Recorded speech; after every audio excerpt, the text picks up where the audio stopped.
Someone or something was knocking on the door, but then there was complete silence, and I heard a familiar voice of our neighbor.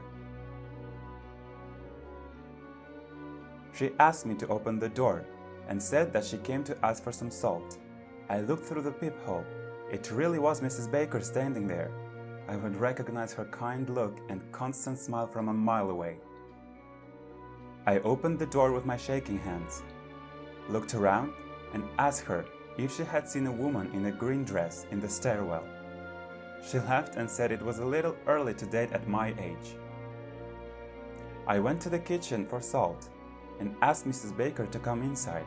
I was still afraid that this crazy woman was standing there, but Mrs. Baker refused to come in, saying that the meat should be put in the oven as soon as possible. When I came back with the salt, there was no one there, and the door was open and squeaking. I quickly closed the door and thought that if Mrs. Baker needed salt, she would come back and knock again. She must have forgotten something on the stove and ran back.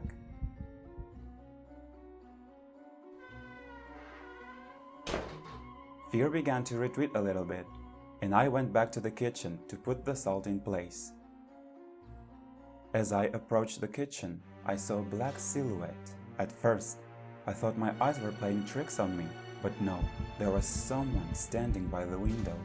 The light in the kitchen started flashing, and I was very scared and couldn't move anymore.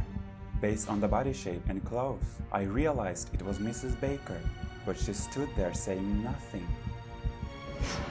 "You like to look in other people's windows, don't you? Huh?" I immediately covered in cold sweat, and fear changed my body. I was just about to run out to the stairwell when her tenacious thin hands caught me. But I escaped and ran to the nearest room, the bedroom. I locked myself in the room, but she kept breaking in. I was praying that to be a dream, for all that to stop right now. And then, suddenly, there was silence. I heard the steps in the stairwell. Someone came into our apartment. "Sonny, why is the door open?" It was my mom.